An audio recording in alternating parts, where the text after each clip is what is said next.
Dadako na po tayo sa testimony po, no?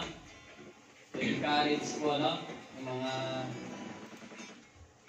kapatiran po, no? Sa kabutihan ng ginawa ng Panginoon, no? Unahin ko na po siguro mag-testimony po, no? Nang may silangan po na kasi oras na yun, gutom na natin mga... Hindi ko ano pa, saan ko umpisan yan, no?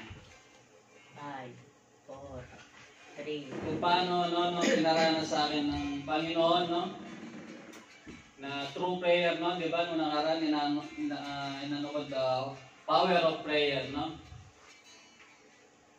Yung pangalawa po kasi naming bunso, last December po, nagpunta sila ng Mindanao, sumama sa kapatiran at sa missionary. Sa Mindanao, doon sila sumama siya. And then 1 week before po na babalik na sa Maynila, may nangyari pong di maganda sa kapatid ko. Higit po sa kasi may bawal po sa kanya mapuyat. Magpuyat, bawal po mapuyat sa kapatid ko na yun. 1 week before po, nagatid sila ng mga kapatiran gabi, umaga, ganun. 3 days siguro sunod-sunod. So, sagad ang katawan niya, bumigay. Bumalik po yung sakit niya na parang depression na hindi niya alam yung ginagawa niya. Si Melvin. Na mahilig kasi siya ngayon sa paglilingkod dahil bago pa na nakakilala sa Panginoon, talagang mahilig siya sa paglilingkod. Kaso, hindi niya na-disiplina yung sarili niya. May ganun bawal sa kanya, sinagay niya yung sarili niya. Yan po, no?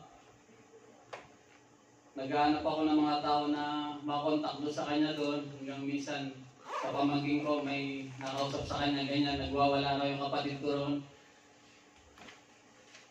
Halos galit sa mga kapatiran, tapos umaalis. Nangangamba rin sila doon, no? Talagang, siyempre sa family din, no? Nanay ko, tatay, ganun na sitwasyon. Talagang nag-aalala sila. Ako talaga binatel ko. Sa panalangin talaga binatel ko kay Lord. Iniyak ko kay Lord na talagang ingatan niya. Kasi ang layo, di ba? Sa Mindanao pa yon. 4 days before tumatagal. Alam ko kasi kapatid ko na yun dahil ako nakasama nung pag may sakit eh. Alam ko lumalala yun habang walang ininom na gamot. Yun nga, lumalala. Hindi natutulog. Maalis. Sinusunod na lang yung mga kapatiran. Sinusundan siya kung anong gagawin. Ganyan, bili dito, bili doon. Pwedala kasi siyang card nun. Mga ano niya, punta ng SM. Hindi natutulog talaga. May time pa natin na-lock sa kwarto. Tapos tinawagan ko siya. Binubuksan niya yung room kasi nakapadlock. Yung kasama na room, matanda sa isang room. Nasa camp sila eh. Kinakausap ko, siguro naiya yung matanda. Hindi rin ako kinausap dahil nakapadlock na sa room. Nagwawala talaga yung kapatid ko. And then isang araw na lang, nabibiyahe na ng Manila. Sabi ko doon sa kausap ko ron, tinatawagan ko, true call. Sabi ko, makakapagbiyahe kaya ang kapatid ko niyan sa ganyang estado niya. Sabi kong gano'n. Yun, umaga pa lang umalis na doon. Ang flight nila 7 p.m. Tawag na naman ng madaling araw kasi wala talaga ako na nitulog ko talaga. Tumawag ng madaling araw, gising ako. Pray talaga ako, hey Lord, umiyak talaga ako sa Panginoon na yung safety na doon, di ba? Tapos, yun, nagwawala doon, gusto nang pumuntang airport. Tapos napag-desisyon na namin ng kapatid ko, yung nasa Riyadh. Sabi ko doon sa kausap ko, ma'am, talaga ano na yan, malala na. Pag may sakit kasi yung gano'n, matapang siya, malakas siya. Kasi nilalabanan niya talaga. Sabi ko, pag di na talaga kaya na patulong na kayo sa barangay dyan, kung kayang itali na siya, dyan na lang muna i-admit. Sa Mindanao na lang muna.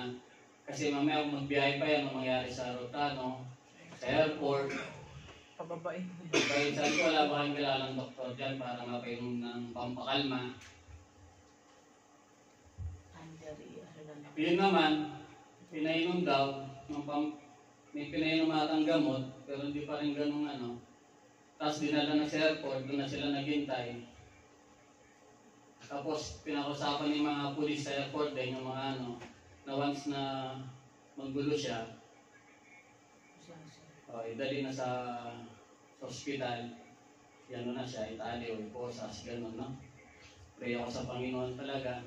Yun ang magagawa natin bilang Kristiyano. Na-delay pa ang flight nila ng 1 oras. Lalo na, Ano airlines airlines Lord. yan iwasan? Akit, Pacific. Air nasa Asia. trabaho ako, kaya tuloy ako sa taas. Kasi in-inform ako nung akit na naman ako, biyak talaga ako kay Lord. Talagang, pinipray ko talaga kay Lord. And praise to God, nakabiyahe naman siya. Ngayon naman, pinagpipray naman namin na yung paglabag naman niya sa Manila na maging maayos. Tapos yung mga kapatiran doon, tumawag na rin sila sa Mandaluyong Hospital.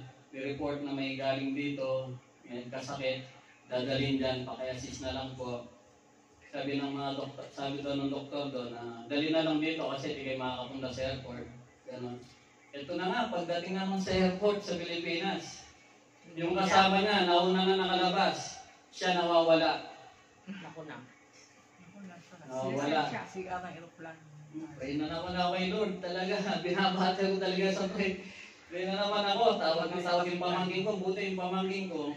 Yung anak ni Kuya Michael, di pumasok. Siya na gano'n. Sila Kuya nagsuduron. Ito pa, walang sasakyan.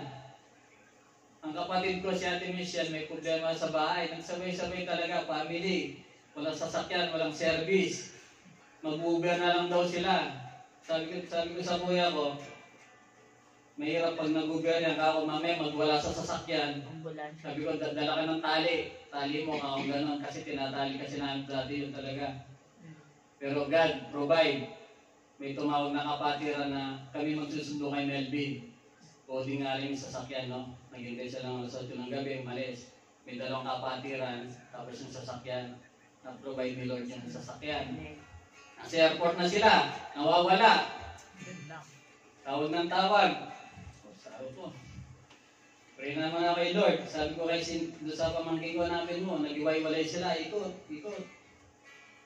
Yun, nakita siguro after 30 minutes, nakita siya. Pagkita yung sumama, galit na galit pa, ang tapang na raw. Tapos kinakausap ko, tinatawagan ko, ayun ang sagutin. Sabi ko sa pamangkin ko, hanap ka ng pulis dyan, pa-assist ka. Kahit paano, makikinigyan ka ako. Sige po, dito. Nakahanap ng pulis. Habang kinakausap, dito. Lumalaban pa si Melvin sa pulis, galit pa siya. Sabi ko, paliwanag. Kausapin mo muna yung pulis, paliwanag mo yung sitwasyon niya na ganyan-ganyan. Yan, praise God, nakinig naman. Sumama sa sasakyan. At pagdating sa ospital, yung alam niya, sa sarili niya, pag nasa ospital lang, kakalma na. Kumbaga parang alam niya na, eto na ako. May sakit talaga. May sakit talaga siya. Yun lang maganda sa kanya. Kapag nasa biyahe kayo, kung makulit siya, pero pagdating sa ospital, kakalma na yan. Kahit bitawan mo na ron, kakalma na yan. Kasi alam niya, eto na, yung ano ko, kumbaga, para sa akin, no, ganon. Galit. Magdamag sila doon sa ospital. Ang tagal, bago pinagpipray ko naman na i-admit siya. Kasi 3 lang sila sa bahay, si nanay, si tatay, walang mag-asikaso. Di ba sana nandun ako, o yung kapatid ko, pababantayan namin siya. Kasi pag nasa bahay talaga yan, napakakulit, tapang, tapos maalis ng gabi yan, umuwi ng madaling araw. Ganun siya. Tapos di mo pwede pagbawalan niya, lalaban at lalaban yan. Nag-pray ko kay Lord na sana i-admit siya, ganyan. Tapos ayaw nga i-admit ng doktor, gusto i-inject lang, tapos uwi, salban uli. Sabi ko kay Cindy, paliwanag mo sa doktor ganito na 3 lang sila sabay, si tatay may karamdaman, si nanay ganun din, nagme-maintenance ng gamot yan, walang mag-asikaso sa kanya. And praise God po, na-admit naman po siya.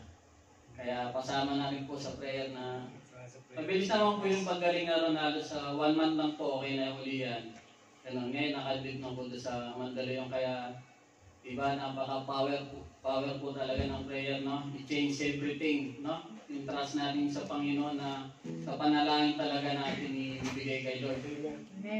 Delikado man, no? Yung pangyayari, no? Pero pagdating sa smooth ang wala siya nasaktan sa Mindanao, wala siyang na mga tao ron, sa airport din, ganon. Nakarating sa hospital ng maayos, ngayon naka-admit na po, kaya glory to God po talaga. Amen.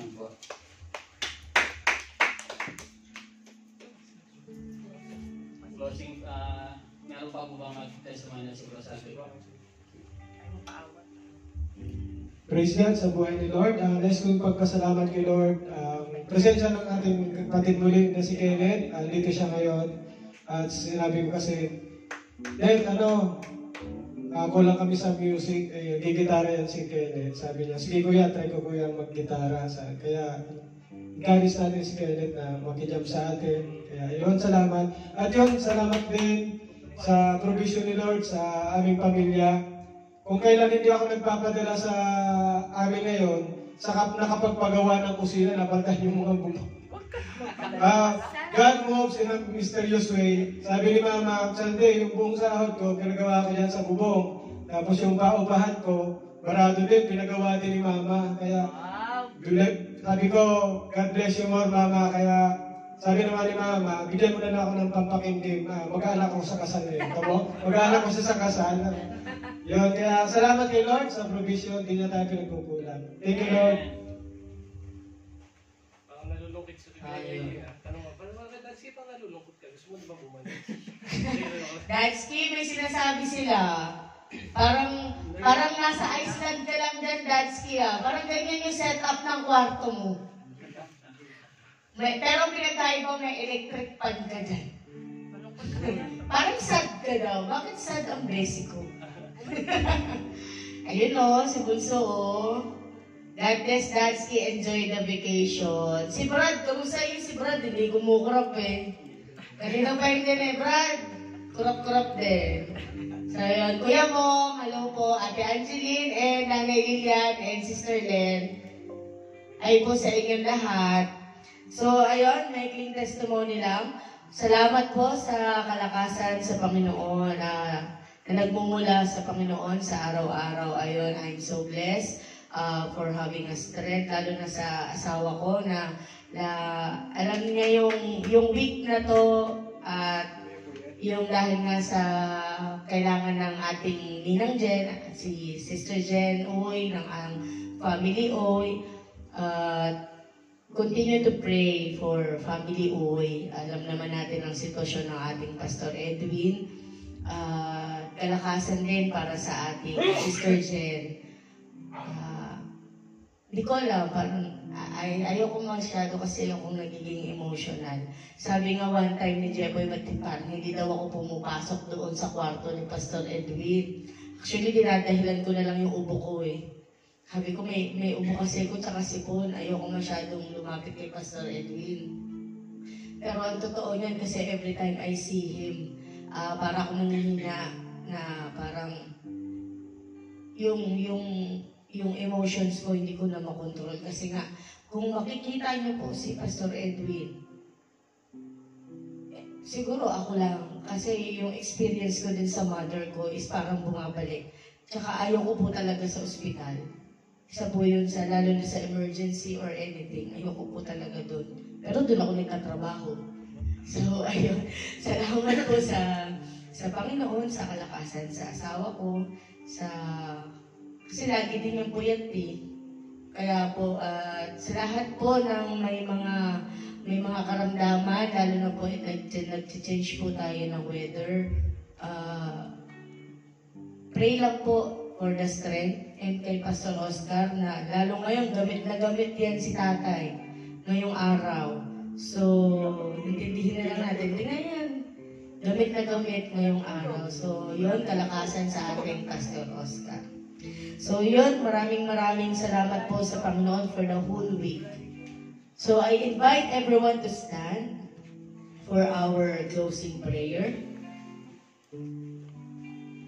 Church, this is the time to communicate to our dear Lord. Church, hear your heart with the presence of the Lord. Mangusap ka sa ating Panginoon. He listens. He knows everything, the desire of your heart. Alam niya kung anong iniisip natin. Wala tayong maitatago sa ating Panginoon. Surrender everything to Him. Yes, Lord, hallelujah, Panginoon, naming Diyos amang nasa langit, Panginoon. Kami muli, Panginoon, ay naririto, Panginoon, at nagpapakumbaba sa inyong harapan, O Lord. Sa natapos, Panginoon, na aming gawain, Panginoon, maraming salamat po for the victory, Panginoon, ng aming gawain. Lord, sa lahat ng ginamit mo, Panginoon, at patuloy mong ginagamit, Panginoon, I declare blessing upon blessing, O your Lord God. Lord, ikaw, Panginoon, ang magbabalik, Panginoon, ng kahit na namang kalakasan na nawala sa amin, O Lord God, physically, O Lord God. Lord, patuloy ka, Panginoon, ng aming maging ilaw, ng aming lalakaran sa aming buhay, O Lord God. Lord, lahat ng narinig namin, Panginoon, ng mabuting salita na nagmula sa iyo, O Lord God, ay nawa, Panginoon, ay may apply, Panginoon, sa aming pang-araw-araw na buhay, O Lord God. Huwag niyong hayaan, O Lord God, na ito'y marinig lamang. Huwag niyong hayaan, O Lord God, na ito'y marinig lamang at dumaloy lamang, Panginoon, sa aming mga tenga.